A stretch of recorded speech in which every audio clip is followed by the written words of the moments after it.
My thing with CJ Stroud is this.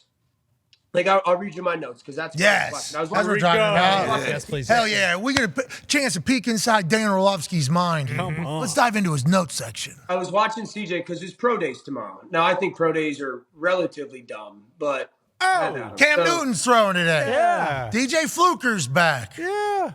Fluker looks good. All right, so my notes for the Wisconsin game. Big time quarterback tape, handles the line of scrimmage handles the most of line of scrimmage. The knows the process in the play, knows the why of the play. He's certainly not a statue that people are making him out to be. Georgia. Notre Dame controls the line of scrimmage and protection, very tight and efficient release. When he's on rhythm, he's tremendous. When he's off rhythm, his feet get a little hoppy. Multiple elite ball placement drops. So throws that are absolutely perfect that were just dropped. Rutgers, he occasionally guides the football because he's a rhythm passer. So, like, you can get stuck with guiding the football a little bit.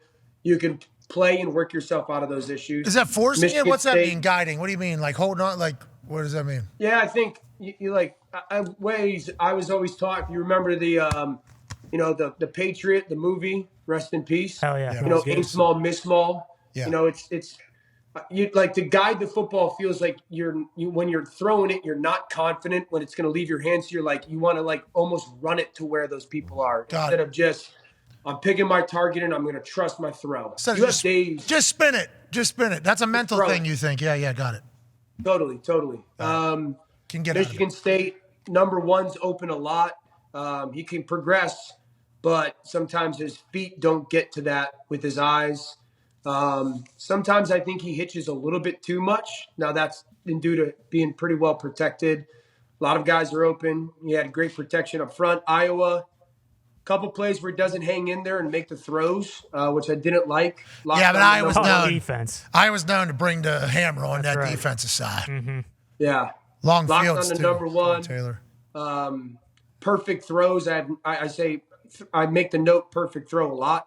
His Penn State tape is off the charts. Rhythm and timing is absolutely elite. Control of line of scrimmage, absolutely elite. He's ready to throw.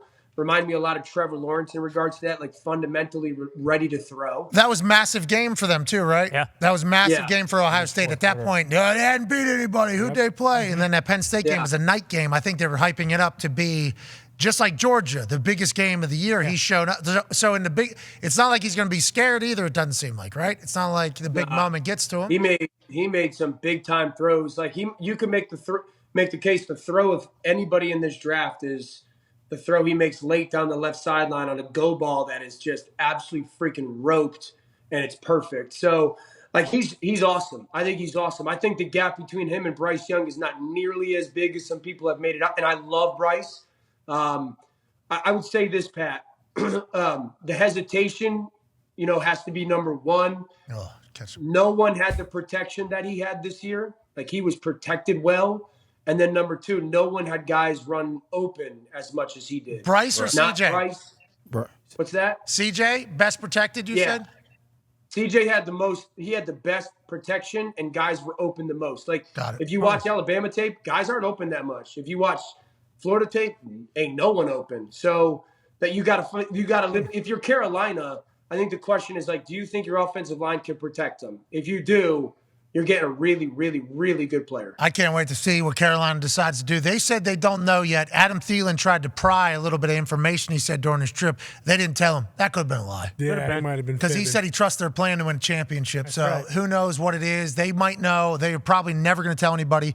And also, Rapport said they could move down to two, too, if they like two guys and maybe get some of the compensation back. I'm like, all right, draft season is the worst. Nobody's telling the truth.